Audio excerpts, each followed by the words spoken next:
Tanika, do you know anything about Phoebe's disappearance? Stepping into Jinjin's house of hell. Tanika, where's Phoebe? Tanika? I can't prepare you enough for this. Did you really drive her to the airport? What happened to Phoebe?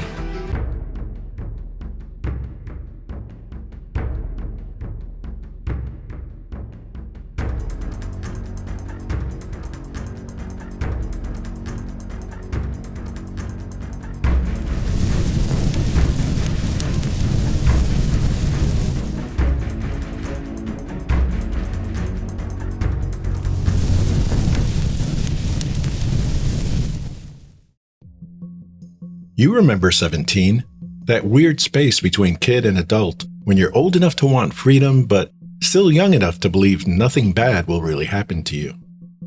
It's the age when you're chasing dreams, making mistakes, falling in love, and maybe, for the first time, figuring out who you are.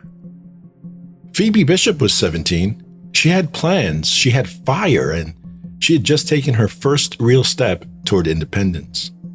Then, on one morning in May, she vanished. What started as a normal day in a small Australian town would unravel into something far more disturbing. A story that raised questions not just about where Phoebe went, but about who she was surrounded by and what was happening behind closed doors. This case doesn't start with a crime scene. It starts with a girl trying to get out, and the silence she left behind. Let's dive in.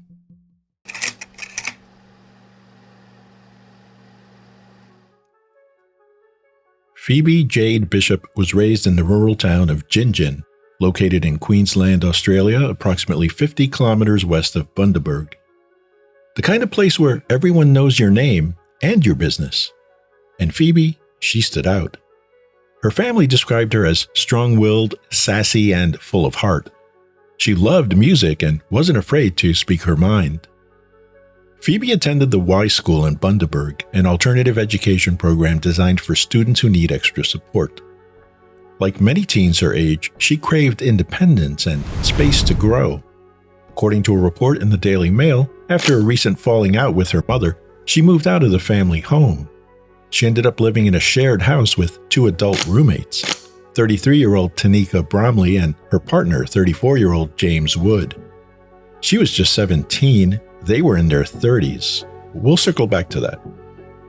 At the time, her family wasn't too concerned about the age difference. Tanika had previously worked for Phoebe's mother, the owner and director of a business linked to Australia's National Disability Insurance Scheme. Therefore, it's not like it was some random situation. And by all accounts, Phoebe was happy about an upcoming 10-day trip to visit her boyfriend in Perth. She had saved the money herself, and she was ready. And then came the day everything changed. Search efforts will continue today for missing 17-year-old Phoebe Bishop, who was last seen near Bundaberg 11 days ago. Live to Today Queensland reporter Mia Glover on the Gold Coast. Mia, what's the latest on this search?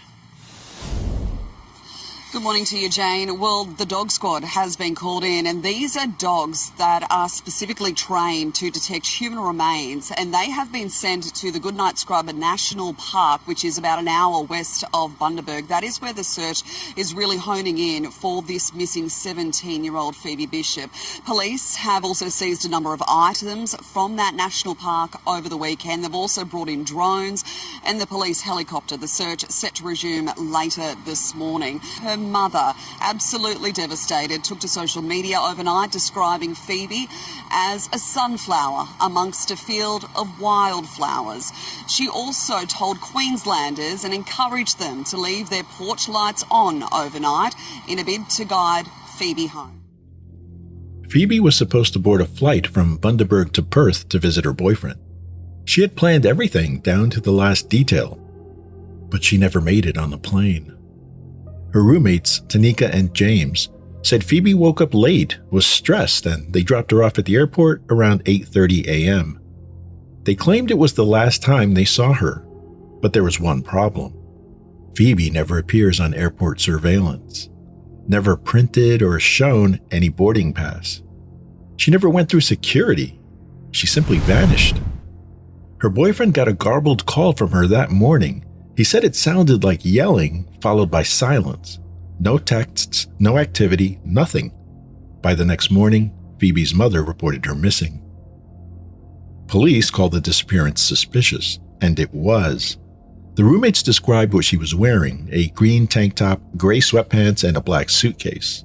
Yet none of it showed up on CCTV. Then came the first break. Surveillance outside the airport showed Tanika's gray Hyundai iX35 headed away from the area at 10:30 a.m., 2 hours after they initially claimed they dropped her off. And it wasn't on a main road, it was on a back route toward rural scrubland. That detail cracked everything open because suddenly, this wasn't just a missing person case. It was a warning sign. And when police looked closer at where Phoebe had been living, what they found was something no teenager should ever be exposed to. Stepping into Jinjin's house of hell. This is just a hint of what will confront you behind this door. I can't prepare you enough for this. It's where Phoebe Bishop saw out her final days. The only thing worse than the squalor is the stench. Oh, my goodness. The free-spirited 17-year-old who lived away from family was subjected to absolute filth by her housemates Tanika Bromley and James Wood. It's not just what you see on top, it's what's underneath as well. In every corner of the house, there is rubbish, clothing. So the sight is obviously one thing, but the smell, it's just unbelievable, isn't it? Yeah, the air tastes dirty. This was where Phoebe was staying. Out of respect to her family, we've chosen not to detail what was left behind in her room. But there are reminders of a life full of hope and promise. Still sitting on the printer, posters alerting the public to Phoebe's disappearance, allegedly printed by Bromley and Wood.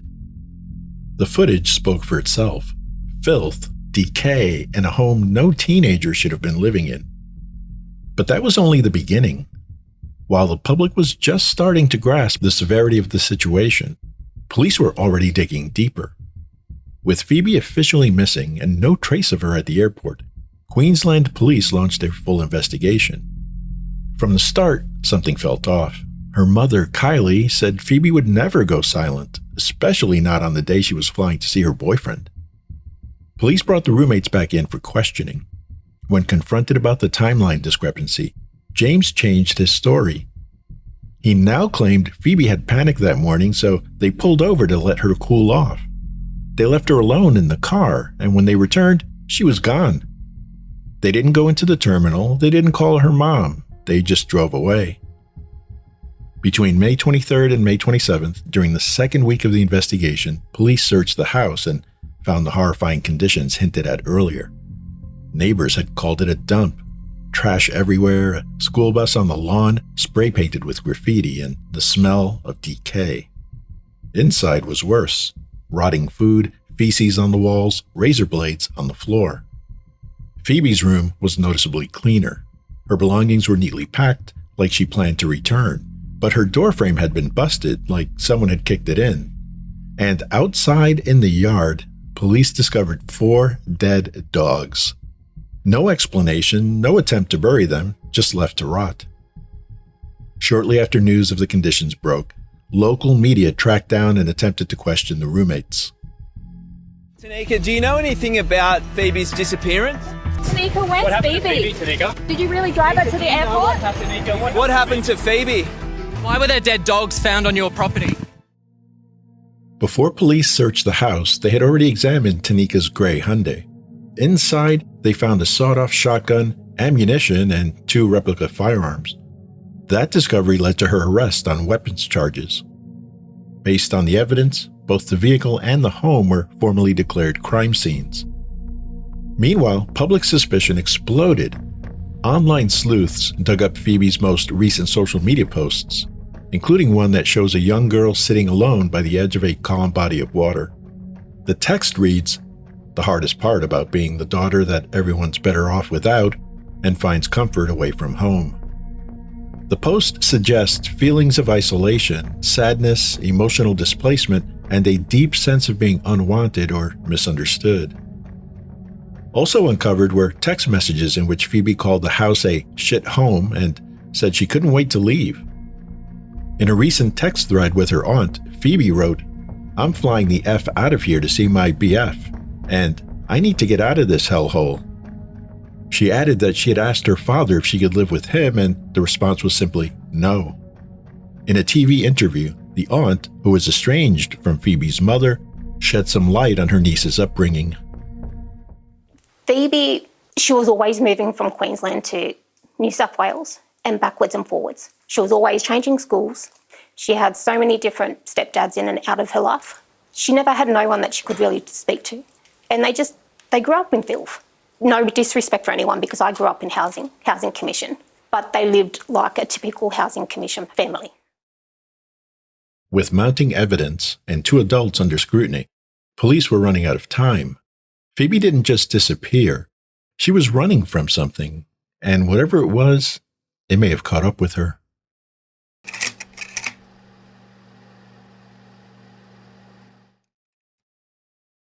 It had been over 2 weeks since Phoebe vanished.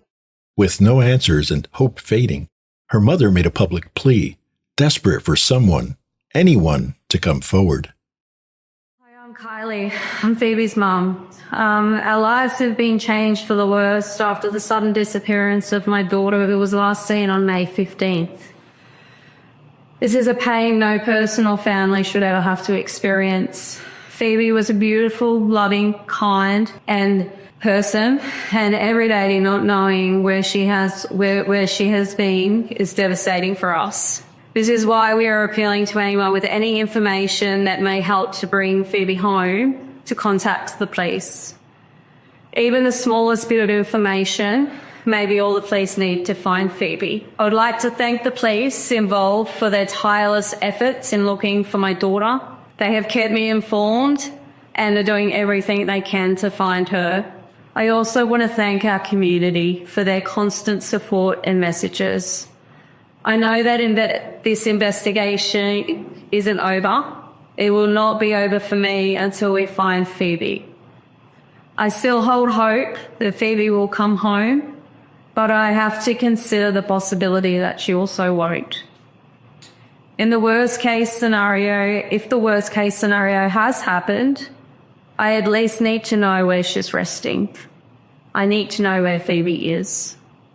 My daughter wouldn't just disappear. Someone knows something, and as a mum, I'm asking you to come forward with your information. As days passed, the silence around Phoebe's disappearance grew louder. Her family kept pushing for answers, but the trail fell cold, and on June 4th, all public searches were called off by police. Still, investigators weren't giving up. They focused on the surveillance footage which contradicted Tanika and James's initial timeline, showing their car leaving the airport area hours after they claimed to have dropped Phoebe off. It was never seen returning. Instead, it was recorded taking a back road straight toward Goodnight Scrub National Park, and phone location data supported that route. On closer inspection, investigators noted the vehicle had been deliberately altered. The Hyundai appeared in 2 surveillance clips with 2 different license plates. One plate read 414EW3 near the airport. Hours later, a camera near Jinjin captured the same car with 474BW8 plates. Police also noticed the Hyundai logo had been replaced with a makeshift Toyota badge. When they peeled it back, they found spray paint and tape. That was no mistake. It was intentional. Police now believe Phoebe never made it to the airport at all, that she was killed that morning, possibly in the car, and her body was dumped, then later moved again. Based on a combination of physical, digital, and circumstantial evidence, police arrested Tanika Bromley and James Wood on June 5th, charging them with 1 count of murder and 2 counts of interfering with a corpse. Marched from his cluttered caravan, James Wood realises just listen to me. His freedom is short-lived. Police seized and towed a 4-wheel drive he'd been living out of. Forensic officers are analysing it for any signs of death. His girlfriend, Tanika Bromley, was also arrested at Bundaberg Police Station by detectives who tellingly called their alleged victim by her first name. Whilst we always hope to find Phoebe alive, our investigation as it progressed quite clearly showed us that that was not going to be a viable outcome. The accused murderers weren't brought into the courtroom where Phoebe's sister was waiting. She was loved. She's missed dearly.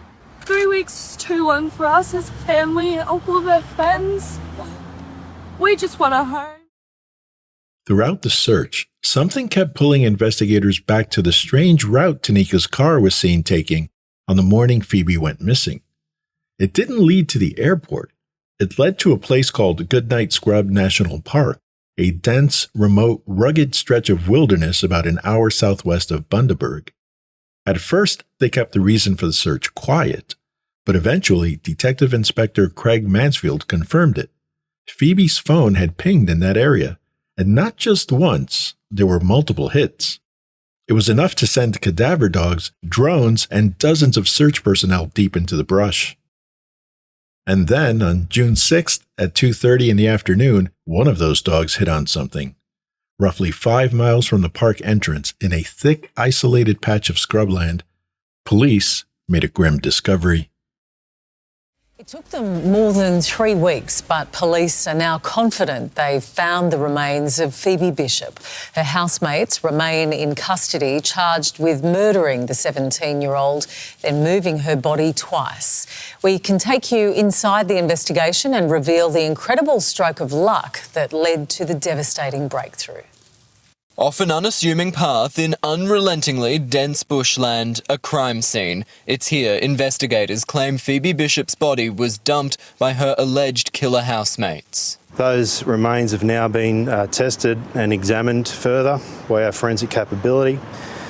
They've been identified as being human remains. Mobile phone data led police to Goodnight Scrub National Park 2 weeks ago. That search was called off. Police believed crucial evidence had been moved.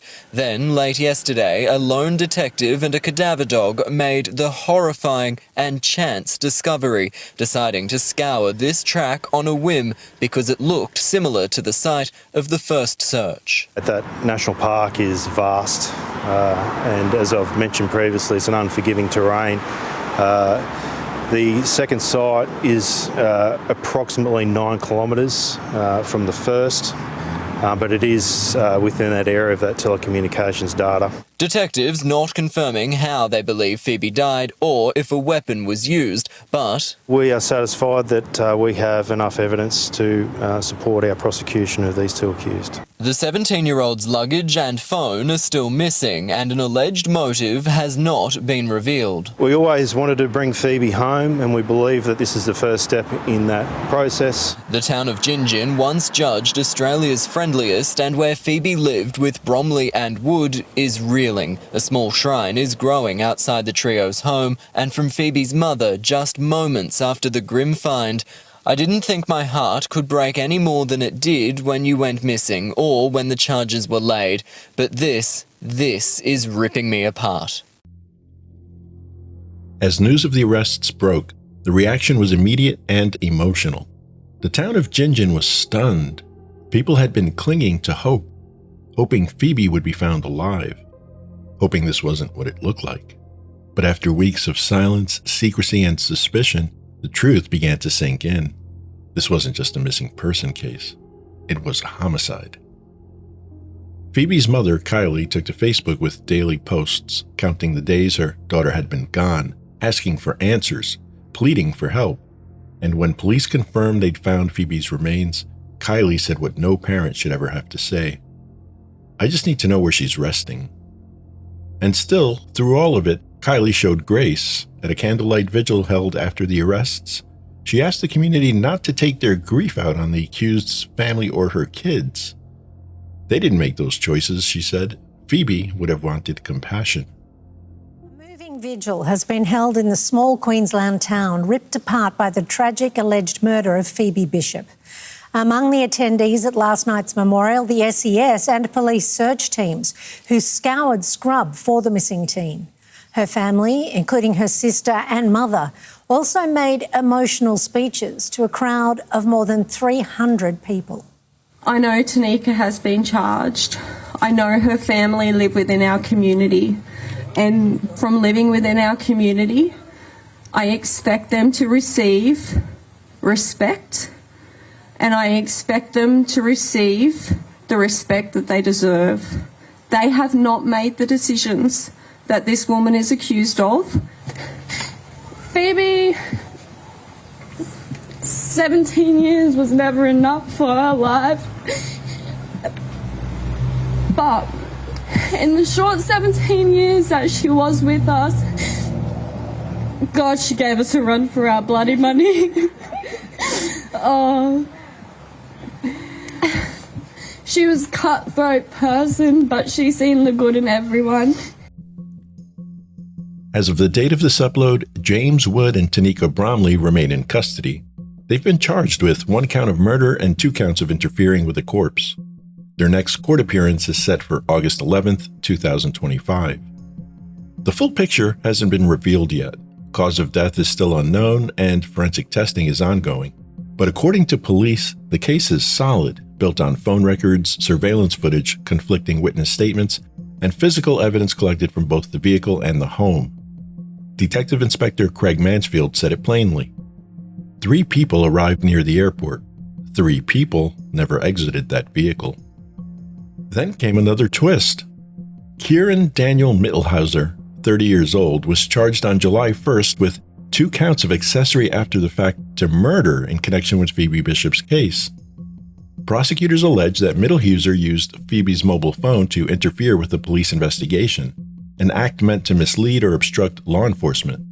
Specifically, police claim he accessed and possibly manipulated data or the device to impede efforts to locate Phoebe and uncover what happened to her. The precise link between Mittelhauser and the primary accused hasn't been fully disclosed in public reports.